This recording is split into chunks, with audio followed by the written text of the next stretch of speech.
Hello and welcome to this special interview that we are having here with Cabinet Secretary for Interior and Coordination of National Government, Dr. Fred Matiang'i. Thank you very much, sir, for welcoming us. It is a critical time in the country. The elections are coming in a few months' time, and you're the man at the center. Everybody's looking up to you, especially insofar as security is concerned at this time. What would you say is in place right now for the elections that are coming in August? I'm not sure that I am the man at the center because I'm not the one who conducts elections. Elections are conducted Insofar as security is concerned, yeah, at least I qualified that. Our responsibility is to provide security across the country. I have said this publicly before, and I would like to emphasize that we are totally prepared to support the IBC to conduct the general elections. We have sufficient resources. We have been provided sufficient resources. We have trained enough manpower to provide this support. Just so that you get a picture of how prepared we are and what's going on. Between 2017 and now, we have added 20,000 police officers, through various recruitments and training. Of those almost 20,000 police officers, including the ones we are training right now in Kiganjo, we have 300 or so senior officers who have been trained through this. And because we have learned, we took lessons from 2017 and what happened before, we remain periodically focused on training our officials, developing guidelines on how to conduct ourselves as security agents. And then we have built a very strong multi-institutional collaboration across the board. We have the NCIC that works with us. We have the forces that works with us, and so many other government organizations or public sector institutions that we are working together with. We are members of the multi-agency team that is looking at the preparation of the elections, chaired by the Honorable Chief Justice.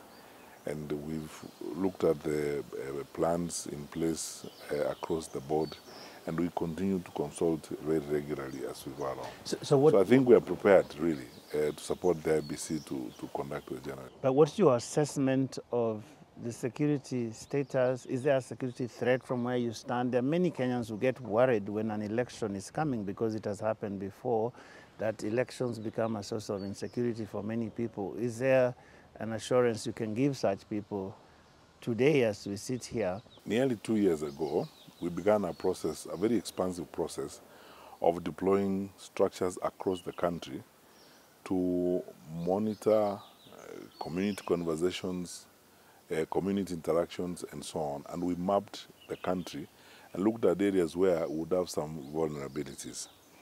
And for the last 2 years, we've been collecting information from all these groups across the country and from various parts of the country. I can assure Kenyans, we have no evidence and we have no indication whatsoever that there is any cause to worry, because the country is stable, we are peaceful, activities have been going on. Some political players have been on the campaign trail for 4 years, moving around the country, mobilizing people, going to villages and marketplaces and all manner of places, talking to people and so on. And nothing has happened. I do not anticipate that there will be a problem, and I would like to assure Kenyans that there will be no problem. In fact, we are much better prepared for this election than we were in the past two. We have more resources than we had in the past two elections. And the security agencies are probably readier than they were in the last two elections as it was. So there's nothing to worry about at all. But when you talk about political players and the statements they make, two things that I would like us to talk about. The first one is that there are political players who have claimed that there are certain plans to rig the election.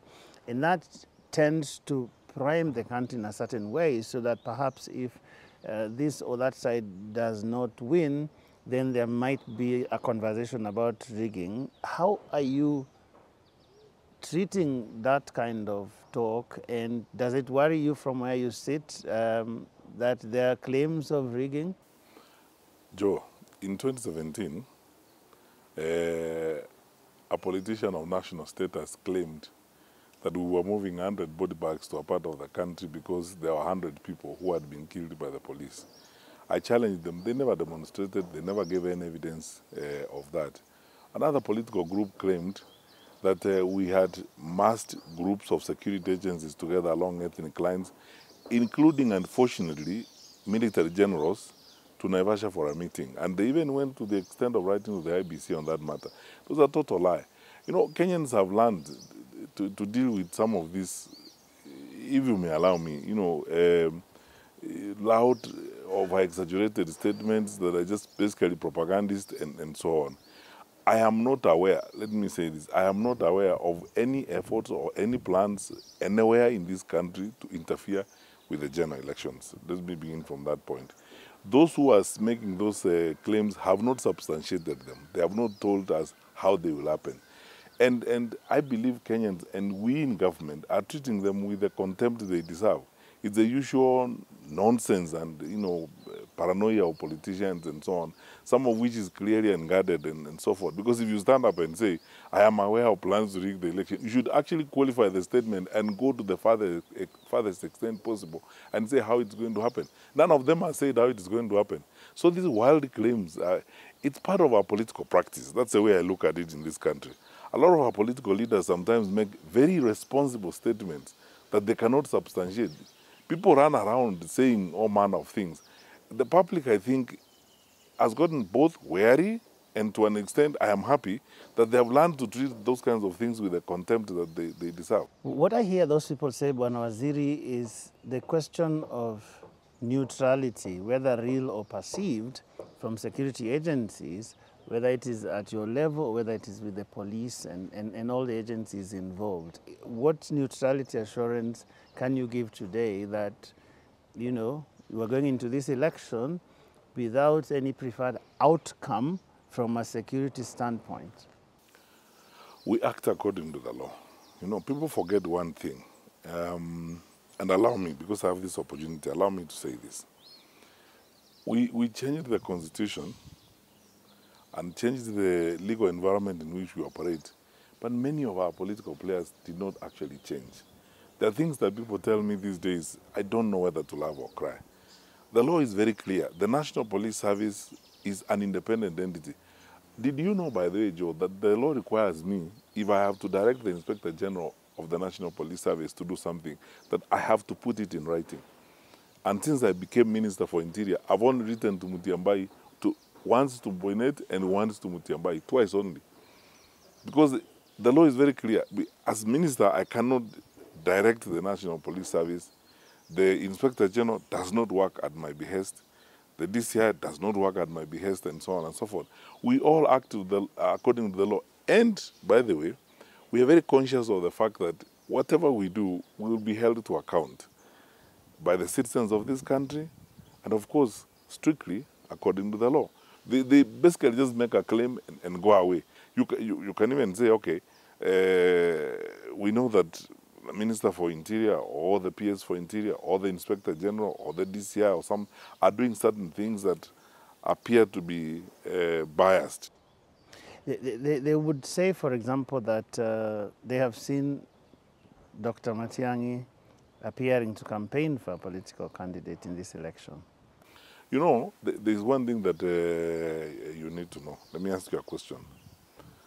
Don't security officers anywhere in the world, even in some of the most advanced and experienced democracies, let me give you a classic example, the United States of America.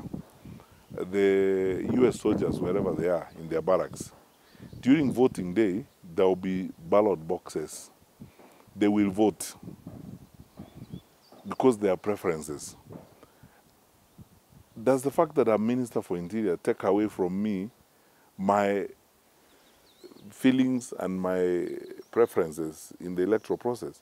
What should be measured and the line should be drawn between what I feel or what I desire to happen and how I act. Because when it comes to actions, I have to serve everyone equally. I normally tell even members of parliament, whatever party they belong to, they all come to my office. Because if you want to discuss a sublocation or allocation, for example, in Kenya, you have to discuss it with the Minister for Interior or the PS for Interior.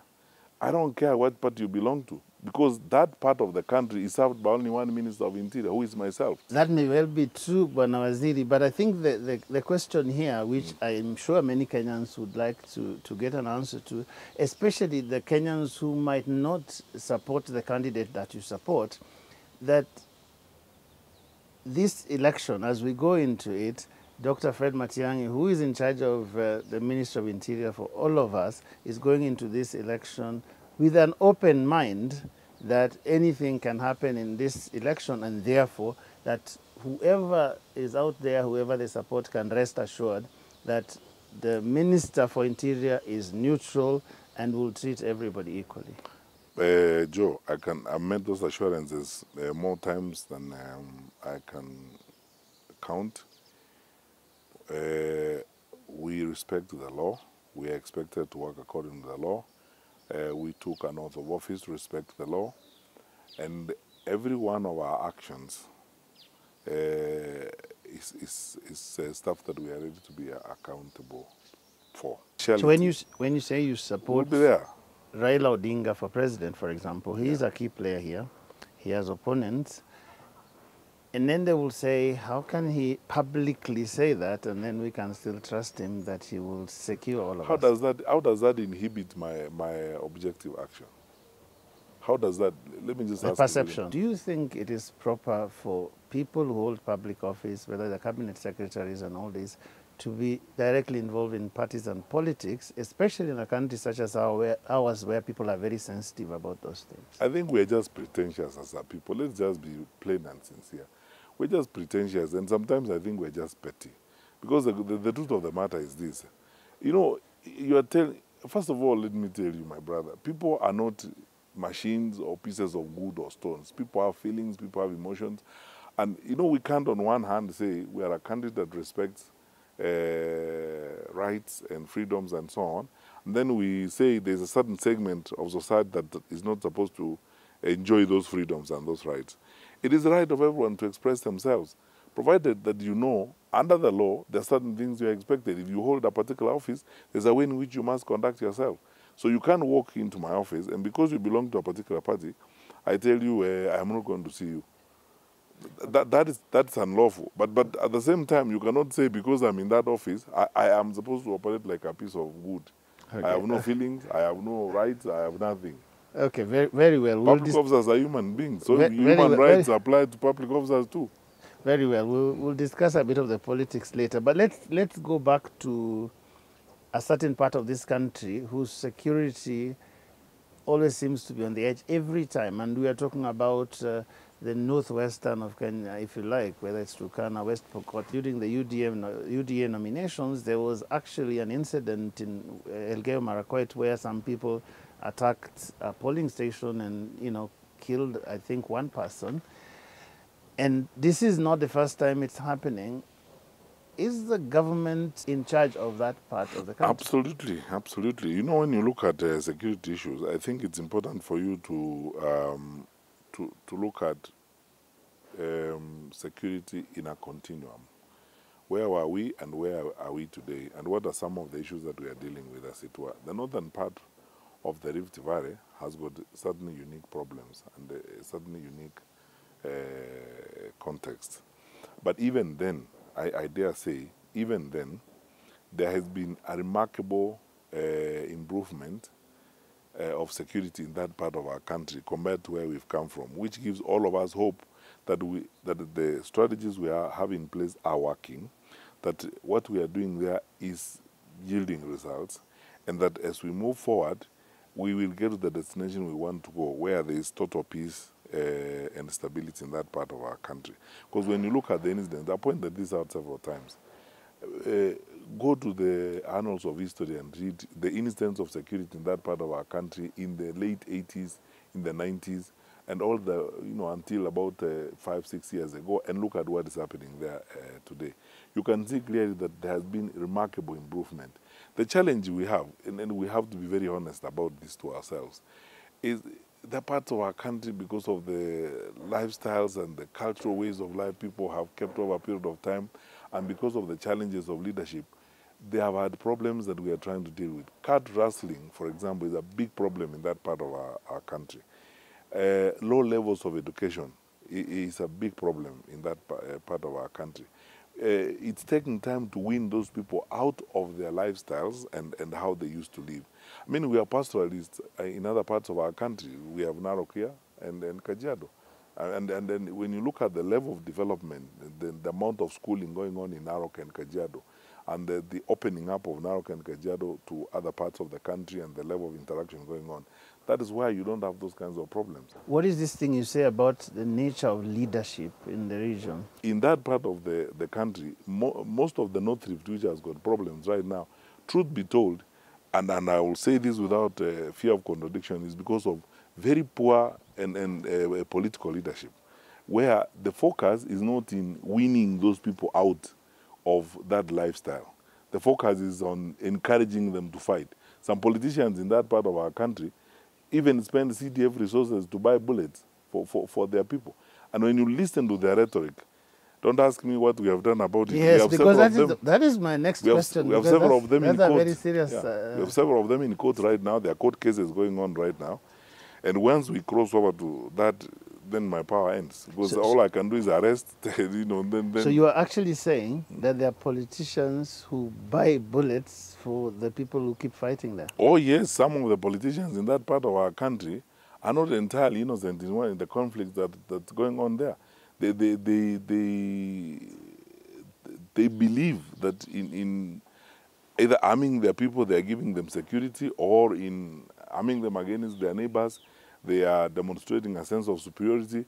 They think that that lifestyle of ensuring that their people continue herding and going into others' lands is an expression of superiority and so on, which, frankly speaking, in my view, is plain foolishness. I flew there one time when there was a problem recently, and I was on the plane with some politicians. And then an MP tells me, tells the pilot, somewhere out of the blue, let's land here. I ask him, where are we landing? He says, yeah, this is where I meet my people. Asking, there are no people. These are just tickets. It's a bush. Say, no, this is where I meet people. And when we actually land, when the helicopter comes to the ground, the people just emerge from the woodworks. The first question I ask him is, where do these kids go to school? Where did you take your CDF money?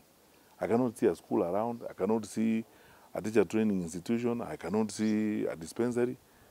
What did you do with your CDF money? He says, no, we are going that direction. You see, leaders who behave that way, each one of those constituencies has been receiving about 100 million shillings in CDF every year for the last 6 years. When you go to some of those constituencies, you can't see the 600 million. But this issue of bullets, Bwana Waziri, there is this place in our country where not only are bullets so easily available, but politicians actually buy them. That sounds scary. Well, you see, fortunately for all of us, and again, thankfully to the work that has been done by our security forces, the number of those incidents and the people who do those kinds of things is reducing significantly. And as I said, the cases we have in court as we go along, and as the law takes its course, as it were, slowly but surely this will reduce. Secondly, we ourselves as national government are moved in to try and help open up that place. We have the KDF right now doing water pans and dams in North Rift. We want to do most of the security roads. We are now in very deep discussions on infrastructure in Laikipia to open up the place and so on. Because we believe the long-term solution to this place is definitely not bullets and guns. It's not putting more policemen on the ground. The long-term solution to this place is a development solution.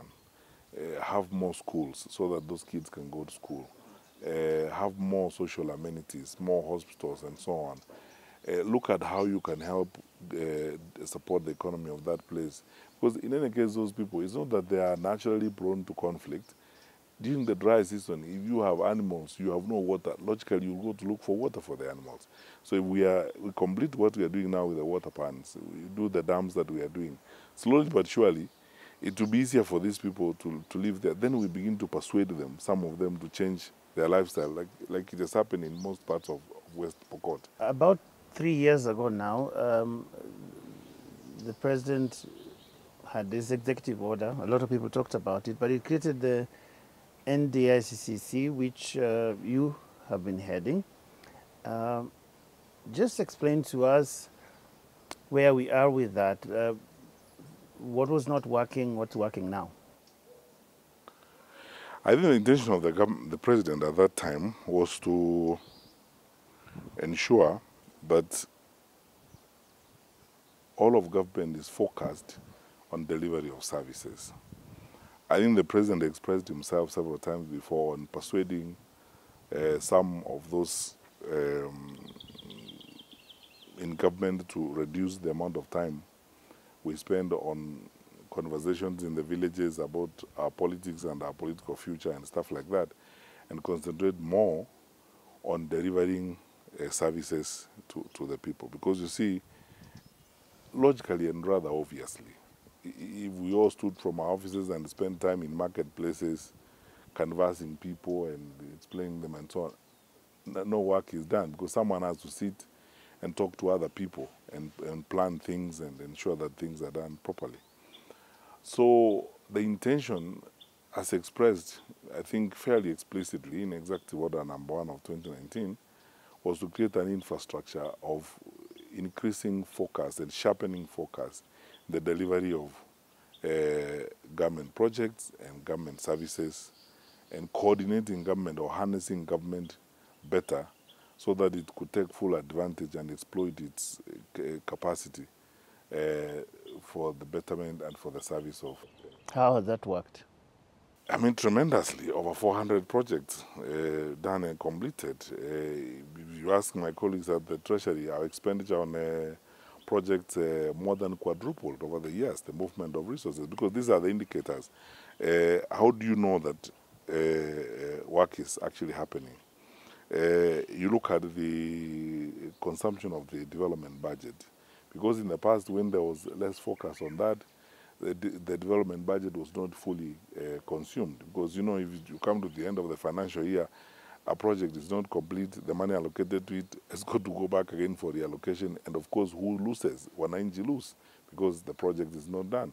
And then so many projects were stuck because of sometimes interministerial conflicts.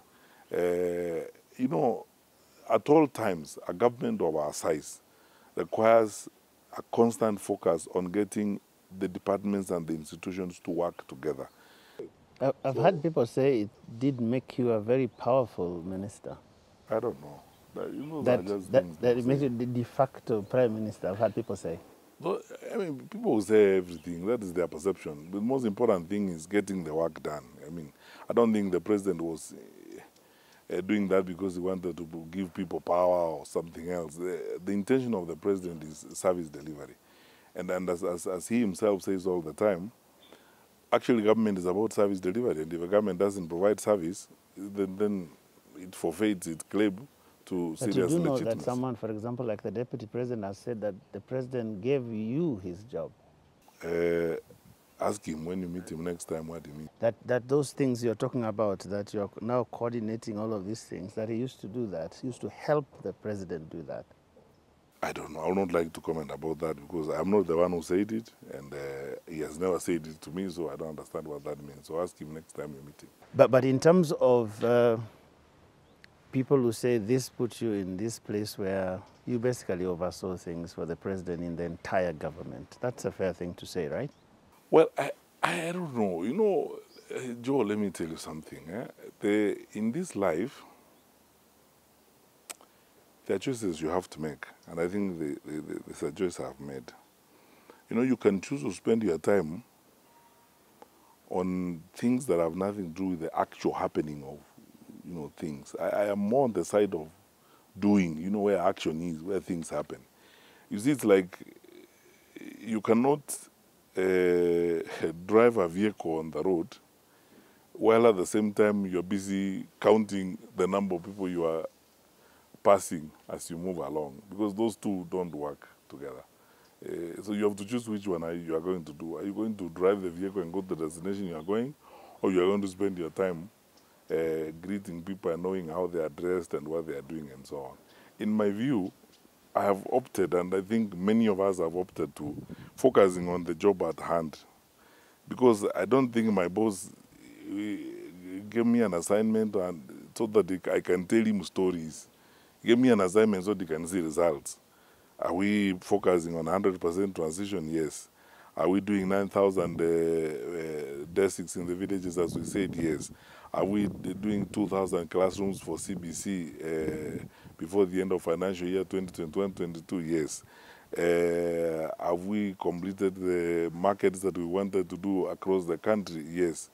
Are we resolving the conflicts between ministries so that infrastructure projects are not stuck? Yes. Are we registering Kenyans so that Kenyans have got birth certificates and so on and we don't have a registration crisis? Yes. Are we reforming the passport issuance system in the country so that Kenyans don't have to wait for a passport for 5 months? Yes. You know, those are the things that my boss is interested in. You seem to be the person that the president turns to when he needs to fix those kinds of things, because I remember whether it was digital migration, whether it is exams in the country, whether it is some of the security That's your issues view, you talked which I about. respect. What I know for sure is that any president anywhere in the world hires people. You know, in a presidential system of government, the president is the one who has a covenant with the people. He's the one who was elected to run the country. So, and he's the one who draws the programs that he wants to implement. He wants the big four. He wants to reform Nairobi. He wants to ensure this is done. Those are his programs, because that's the covenant he has with the people who elected him. Then he looks for program officers, people to implement those programs at his direction, because he wakes up in the morning and says, I want to make sure that the exams are cleaned. He gets a program officer to look at that. So as I've said several times, I am just a program officer. And the president could have hired another program officer or other program officers. I'm just a program officer. And that's why I'm not able to engage in sideline comments, you know, these comments about who has power, who doesn't have power, whose job was taken and whose job was left and so on. No, those are side issues. The issue is there's a task to do. I am very task-oriented. Okay, very well. I would like to talk about your future here, but one other thing that I wanted to hear your comments on is this perception that in the docket, particularly of interior and the security sector, that you have not obeyed many court orders, that you don't respect the courts. Have you had that criticism before? Which one? You know, as I told you, Miguna, for example. Let us engage in facts. Miguna, for example. We obeyed the orders. Even recently, when we were ordered by the court to facilitate him to get papers to come here, our Minister of Foreign Affairs organized with a mission in Germany to facilitate him to come. You know, he said he went there and people didn't talk to him. He's mentioned, for example, the number of court orders to give him his documents here. Says he was deported out of his own country. Just paint for us a picture so that someone who's sitting there and saying there is a Kenyan called Miguna who is in Canada and cannot come home. Joe, we have to distinguish between. If I was in public service, I would use a stronger adjective. But we need to... You're almost leaving. You know, it's amazing, honestly, with some of our people. Let's not engage in this propagandist and petty fireside pretzels and stories that people tell around about things. Let's be factual. We are talking about public offices where things happen, administration. So clear for us this. Me and my peers are the ones who are sued most clear for us this on all manner of things. And we turn up in court. Our state councils are always in court when questions are... He was supposed to be produced in court. He was bundled in an aircraft and taken away, for example. Joe, bring a document like this and tell me this is a court order that was served on you as CS Matiang'i and you did not obey. You know these kinds of statements that are made. If I wasn't a public servant, I wouldn't even respond to them.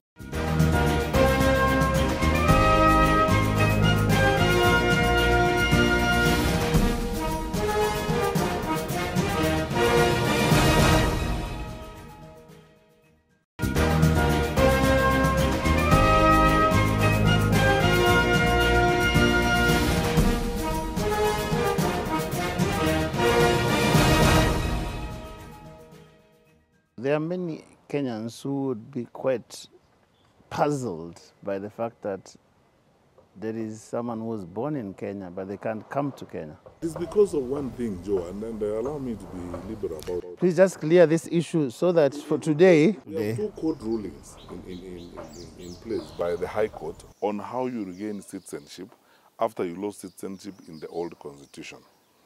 Because in the old constitution, you are not allowed to have dual citizenship. For Kenyans who, by dint of either they moved out of the country to work or some of them were forced out of the country, to be citizens of that country, they lost Kenyan citizenship in that old constitution. When the new constitution was enacted, which provides for dual citizenship, the process was prescribed in the act on how we could enable those people to regain citizenship. We started doing the process until someone went to court and said, no, we are violating the law. You have to regain your citizenship if you lost it. What does that mean? It means that you have to fill a piece of paper so that then you get your Kenyan passport or you get your Kenyan citizenship back, as it were. Since that time, listen to me very carefully, since that time, I am the Minister for Interior. Over 300,000 Kenyans have regained their citizenship. The process is as simple as filling a one-page document, and you actually get your citizenship in the next minute. We have opened immigration offices across the world, even in Canada. There are Kenyans in Canada who have regained their citizenship by filling out one page of a paper. And they have gotten their citizenship. They send the paper to Nairobi, they do it online, and then their Kenyan passport is processed here. It's puzzling, Waziri, because he was here. If he had won the election, he would be the governor of Nairobi today. Ask yourself this question. What is it so difficult about filling that damn one-page piece of paper? What is so difficult? Over 300,000 Kenyans have filled that paper. What is difficult about it? There's a judgment by Justice Lenaola. That's what I keep saying, you guys in the media. It's in black and white. There's a judgment by Justice Lenaola when he was in the High Court on this matter. There's a judgment by another judge. So before he feels that, he would never come back. Which prescribed clearly how you regain your citizenship. I am bound by the law. You know, when that gentleman was here, one of our senior lawyers, one of our senior counsels called me and asked me, CS, is there a way you can try to sort this citizenship out for this man? I asked him, you're one of our best lawyers in Nairobi. Please read the law and tell me what I would do. What powers do I have under the law? How would I do it? Tell me. He himself said, yeah, okay. As a result of this High Court ruling, he has to fill that piece of paper. So, let's reflect a little bit. I mean, this is the last term of President Kenyatta. You've walked this journey with him. What has it been like being there in his cabinet? Well, quite frankly, I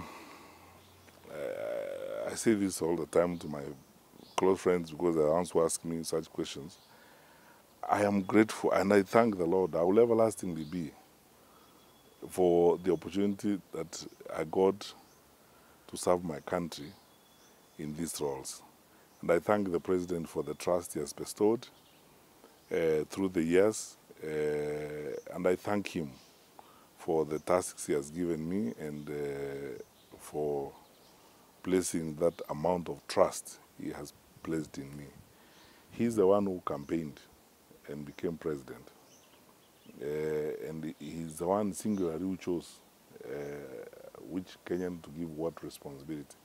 I am personally very grateful that he chose to give me the responsibilities he gave me. And I regret not even a second of the time I've spent in government. My tour of duty has been a very exciting one, very interesting one. I would probably do the same things if I had that opportunity to do it again, probably even with more energy and more gusto.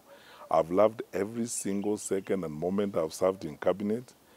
It has given me an unbelievable revelation of our country. I have known our country more than I would ever have known it if I was not in these roles. And I've enjoyed every bit. I have made many friends.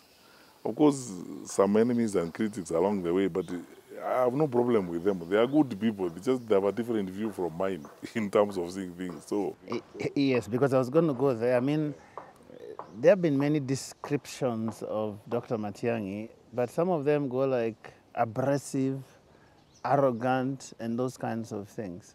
Joe, we're in the public space. You know, there's something called perspective. You see something from where you are seated. You see the way I'm sitting with you right now, we are facing each other. I don't know whether the back of your coat is black or white. I can only see the blue one because that's what I'm seeing right now. You don't know whether the back of my jacket is white because you can't see the back one. So that's what perspective is. Everyone says what they see and how they see it. And we are different people. Where you see blue and beautiful, someone else might come and see blue and ugly. That's why we are different people. I have no problem at all with, with people who describe me however they will. That's their right. That's how they see things. That's their reality when they interact with me. I don't believe in my heart of hearts I'm man of those things. As I said, I go back to what I said earlier. I am very task-oriented. And therefore, I am not an actor. You know, I didn't come to government for theater. I got here for some stuff, and some stuff must be done. When the president calls you in the morning and tells you, I would like us to do ABCD, he expects the results. And I mean, I love the job I do, and I have no problem with anybody. Nobody has a... In fact, interestingly enough, you'll be very surprised about this. There's nobody I can tell you, frankly, for the entire almost 10 years I've been in cabinet, there's no one I can tell you, me, as Fred. There's no one I can tell you that I hate so and so, or I don't like that, somebody or something. Interestingly enough, I never go to sleep feeling funny about anybody. Because everybody has got their way of seeing things. The question is, do I enjoy my job? I do. Is my boss getting the results he desires from what I do? I think he's getting results in most of the things I do. I'm not a perfect person all around. There could be things I've failed to do, but that's life. Yeah, so how do you feel about the things that have not gone right? I mean, when you are in that docket, whether it is with the security sector, a lot of things have gone wrong. The police have been accused of terrible things. There's insecurity in parts of our country.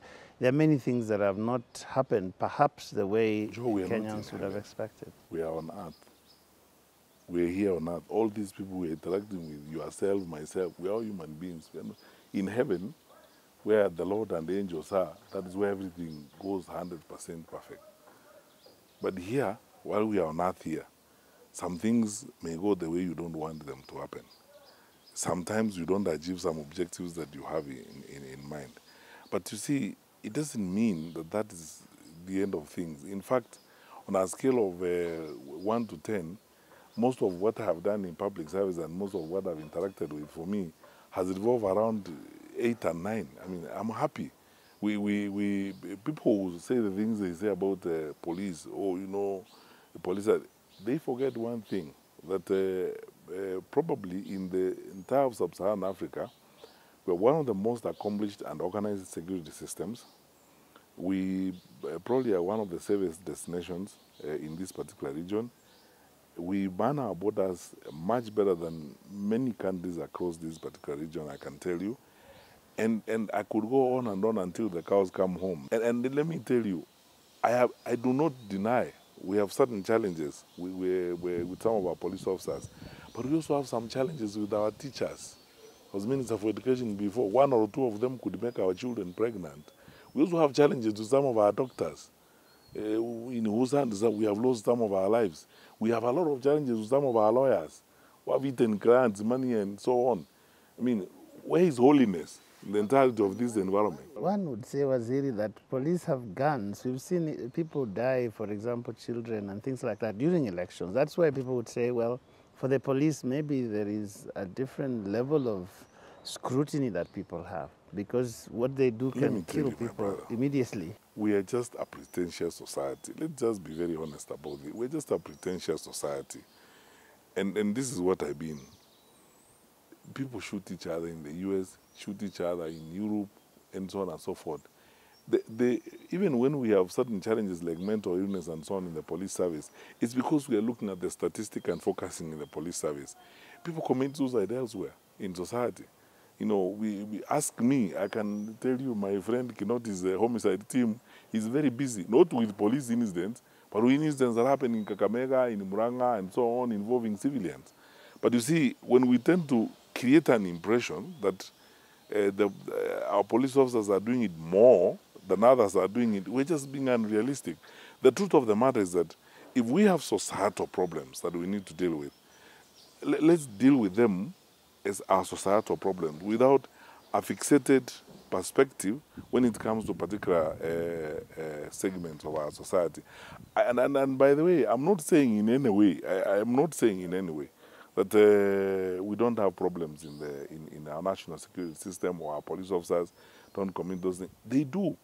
I've given this example several times before during the COVID pandemic. The Inspector General fired 16 police officers, because of misbehavior and so on. Every day, there could be a police officer in one part of the country or the other part of the country going through order room proceedings and was going to be disciplined. I have asked myself, the Inspector General, to look into certain cases with a view to subjecting some police officers to order room proceedings and dismissing them. I was in Lam when a woman cried to me and walked up to me and narrated a very, very painful experience of how her child was mistreated in the hands of police officers. I took action right there. I actually called the Inspector General from there and said, I would like these officers to be looked for and subjected to order room proceedings. We have those challenges, but they are too insignificant to justify the fixation that I see, especially from media or segments of society. Okay, let's talk about where you go from here, Bwana Waziri. It's been an eventful, you say, fulfilling 10 years. It's going to 10 years. What next? I don't know. Do you know you are tomorrow? Do you know where you're going to be tomorrow next There's a year? time people said you were going to even run for president, so maybe there is politics down the road. It is good that it's people who say it. I didn't say. Don't tell me things I said myself. Because I can be accountable for my things. It's actually the reason I'm asking you, so that you can clear the air. When people say many things, as it were. Well, look. Do you have political ambitions? Sometimes ambitions are personal. They are not to be discussed on TV and everywhere. If it's politics, this wananchi, we're the ones who would elect you. So no, let's say this. I'm grateful to God for the opportunity I've had to serve my country.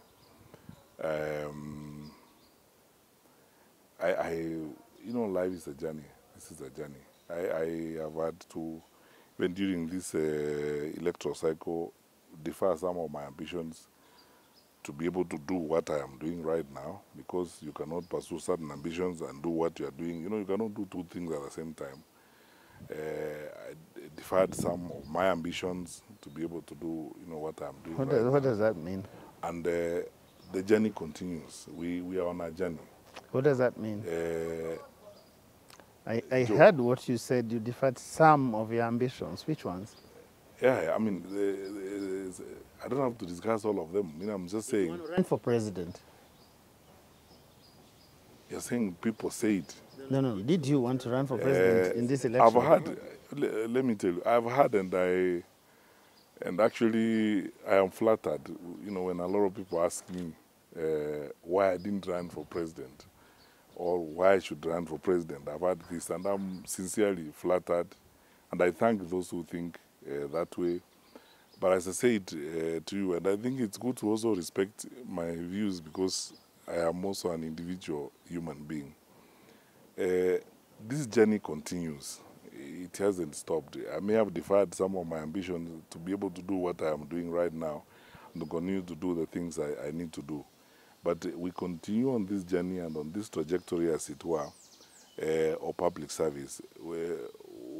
Whenever and wherever I am called to serve my country, I always will answer yes, because as I said before, there's nothing more noble than to be asked to serve your country. Whether you are being asked to serve your country as a watchman, as a police officer, as a cabinet minister, or as president. What if the presidential candidate you have publicly favored in this election does not win? Where do you go? First of all, Joe, we are not a military junta. We are a democratically elected government, which acts according to the law. In other words, we are not a criminal government. I would like to encourage a lot of our people to grow up and grow their perceptions of politics and public service. You know, when elections are held in a country, the people of that country decide who is going to lead that country. And then the country continues. The country does not end because of an administration ends and another administration comes in, even if that administration was from another party, as it were. I would like to believe that our democracy has grown enough for people to understand that the primitive adversarial relationships between people on grounds of parties and on grounds of ideological belief and so on is a thing that is not supposed to be expected in a democracy of Kenya's size. So I don't understand. Whoever is elected president will be the president of the Republic of Kenya. I am a citizen of the Republic of Kenya. I am not leaving tomorrow. So why should it be my problem who becomes the president? I mean, we are not a military junta that is criminally in power, so that we say when a democratic government comes and we are criminally in power, we are going to face consequences for our crime. We are not governing criminally. We are governing as a democratic government. And our citizenship will not expire with the term. We are citizens of this country we love so much, and will continue to serve this country. And you know, the jobs we do and the offices we occupy are one status or one stage of serving the country. We move on to another stage of serving the country. And every citizen has a duty to serve their country, whether or not the political power, the political party that you desire to be in power is the one in office. So we have to remove this thing of saying, you know, what happens. How would you ask Democrats, for example, when President Obama retired from office, what are you going to do if a Republican becomes president? Are you going to quit your American citizenship because Donald Trump has become president? The question is, a mature democracy operates that way. And actually you see in mature democracies, and I believe Kenya is becoming one, the president, the outgoing president of a different party, attends the inauguration of the incoming president of a different party, and they play their national responsibilities. I will play my role as provided for in this constitution as long as the president has trust in me to do it, and as long as the president keeps me in that office, and as long as I hold that position. And then I will play another role. I'll definitely have another role to play. Even if that role is to be a school teacher, I'll have another role to play. So I never worry about which administration and the other administration and so on. No, those are questions that are asked by people who are, first of all, are not inherently democratic in the manner in which, and secondly, who have a very, very old perception of the practice of democracy. That we chose democracy as Kenyans. Which you would admit is informed by our history, isn't it? No, those fears. We're not slaves of history. We shouldn't be. And we cannot be. Okay. Fair enough. So all these things you've said about yourself, task-oriented and focused and all that, is that all you are? Like, what else is there to Fred Matiang'i that perhaps we don't know? Like, what else do you do? I thought that public people are supposed to be interested in only public things. The other things I do are private, and they are not supposed to be interested, amount of interest to the public. I do everything else that an ordinary person would love enjoying. I enjoy the fraternity of my church members in church and church activities. I enjoy the fraternity of my community members. I enjoy the fraternity of my estate committee. I sit down in my estate like any member of an estate and my neighborhood association, and we agree what we are going to do. I enjoy the fraternity of my investment clubs with the boys like other people. We discuss where we are going to buy land in Kajiado and so on. I enjoy all these things like everyone enjoys them. But all those things are not a matter of public. We also have to be, sometimes I think that is what our society also sometimes denies us people in public life. We are also private individuals. The public one, the public is entitled to deal with. But the private one, of me and my church members and my investment club and my howlers and where we howl and so on, that is mine. That is just remain there and enjoy it as I enjoy it, as it were. Finally, how do we remember you? What legacy for Dr. Matiang'i, in the minds of Kenyans, if 20 years down the road you met some Kenyan, what would you wish they would be saying about you?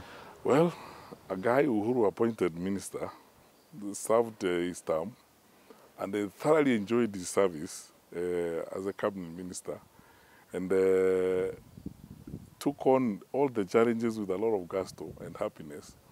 I moved on with life. That is it. Because this isn't a challenge I've never taken on, and I never shy away from taking it on. I had a very, as you know, active moments of fellowship with the media during digital migration. I have faced off with the cartels in the Ministry of Education before on exams and textbook. I have faced thugs in Keumwere and the land, whatever. I have no problem with them. I have spent the last 5 years sorting out our immigration system, registration system, supporting the president to reform the security sector. I will everlastingly be grateful to the president for the trust he has bestowed, for the opportunity he has given me to do this. I've enjoyed every bit of it. And, as I said, I mean, I've never loved to do work like I've loved to serve the public. And I would like to continue serving the public in whatever capacity the Lord, chooses for me.